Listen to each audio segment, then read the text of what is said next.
Greetings, my name is Kerry and welcome back to my channel.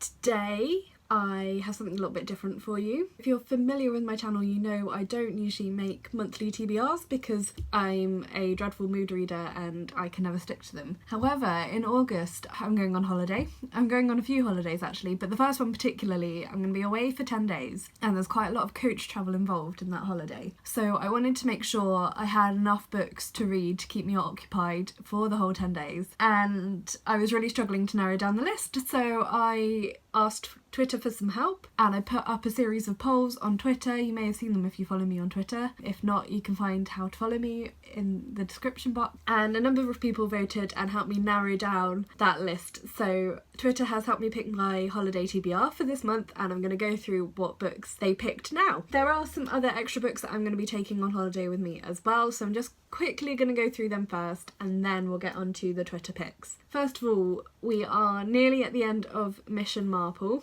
which is hosted by Mara from Books Like Woe. I have 2 books left to go on Mission Marple. I'm hoping to finish one of them still this month before I go away, which is Sleeping Murder. This is the penultimate one. And then I will be taking Miss Marple's final cases with me on my holiday. I mean, these are so quick to read that I could easily read this on the coach trip from where I live to London. So if I haven't finished this one before I go, I will be taking it with me and I will definitely be taking this one as well. So at least one of those will be going with me because I don't expect I'll get to this one this month, but I might finish this one this month. As well as that, I thought I should take one of my Book Death Row books with me to try and get that out of the way at the start of the month so that I don't have to worry about it the rest of the month. Usually I would use a random number generator to help me pick one, but so many people since I posted my last Book Death Row video, and actually previously to that as well, have said to me that I should really get on and read this book soon, that I thought rather than actually picking one at random, I'll just take this one because actually it's now at the point where I really do want to read it. So that is Room by Emma Donoghue. I've heard a lot of really good things about this now. My main reason for putting it on Book Death Row was because I bought this for my dad for his birthday one year and he read it and didn't like it, but I know a lot of other people really love this book. So, and I read the first chapter last month and quite enjoyed that. Well, it doesn't really have chapters, so I read sort of about 20 pages or so. Really enjoyed what I read so far, so I thought I would take that one with me. Oh, my voice sounds horrible. I have a really bad cold at the moment, so sorry I'm a bit snuffly and ugh. So I thought I'd take that one with me and see if I actually do enjoy it or not. And then finally, before I get to the ones that Twitter picked for me, I wanted to take one other book from my oldest books on my TBR list. So I've gone for Imagine Church by Neil Hudson. So I'll be taking this if I finish the other non-fiction books that I'm reading at the moment. I've got 2 non-fiction books on the go that I'm trying to finish this month. So if I finish both of them, I will take this one with me as something a bit different to read in the evenings. I like to have a bit of non-fiction on the go as well. So those are the extra books that I'm taking. Now, this may seem like I'm taking an awful lot of books with me, but actually I do read a lot when I'm on holiday. Even like this one is going to have lots of different activities, but I reckon I still will get through quite a lot of these, and I like to have options to pick anyway.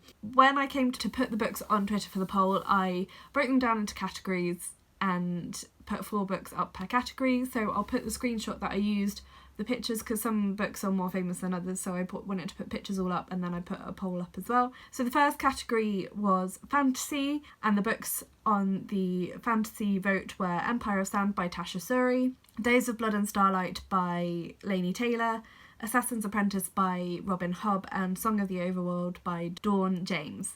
That poll received 13 votes. It was fairly close between the 2 leading ones, but the winning book was Days of Blood and Starlight by Laini Taylor, which received 46% of the votes, so just under half. I'm really glad actually that this one won because it was last autumn that I read Daughter of Smoke and Bone, and I've been meaning to get to this book since then and I've just not managed to get around to it. So I'm really excited to be taking this one with me, and it's really high on my list to read, so I might get to this one first. I haven't definitely decided yet what order I'm going to read them in, but I'm really looking forward to carrying on with this series. The next subcategory was science fiction, and the books in this category were The Quiet at the End of the World by Lauren James, Cruel Reality by CJ Whiteley, I think that's the name, Obsidio by Amie Kaufman and J. Kristoff, and Redshirts by John Scalzi.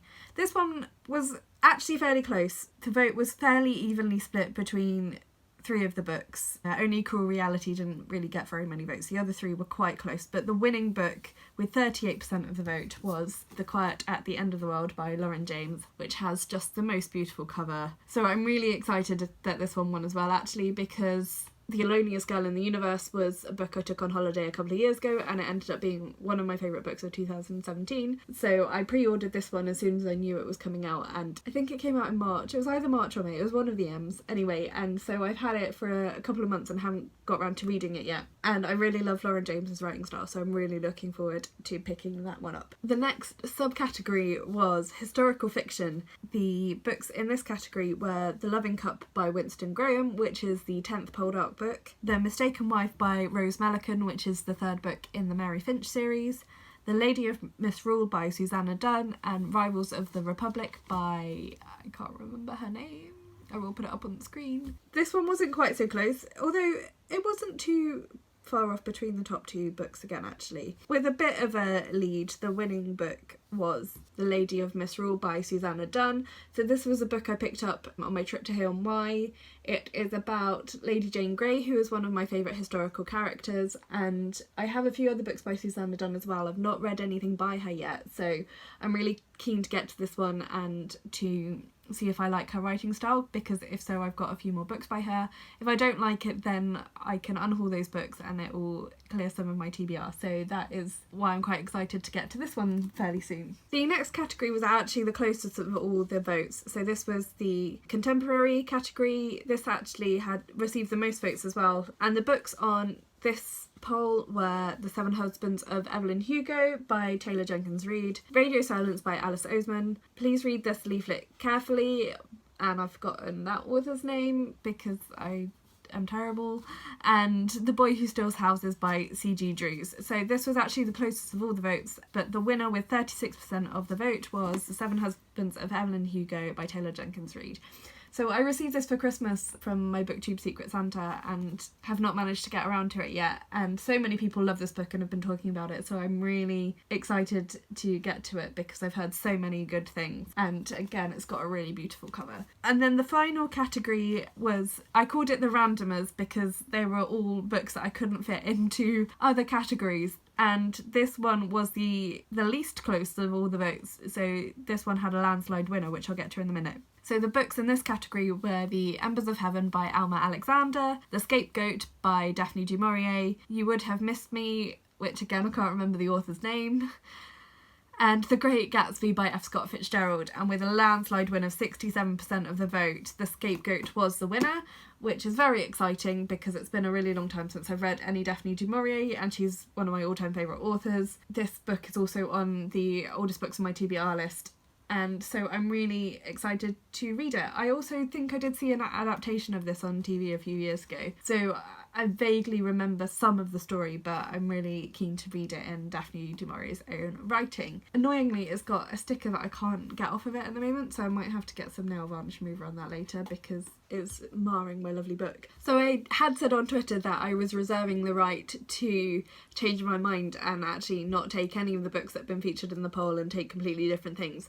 But I'm so pleased with the results that have come out that actually I really do want to read all of these books, so these are all going with me. It is quite a big reading list pile. Some of these are quite long books as well, but I think Days of Blood and Starlight is the longest, so I might tackle that one first.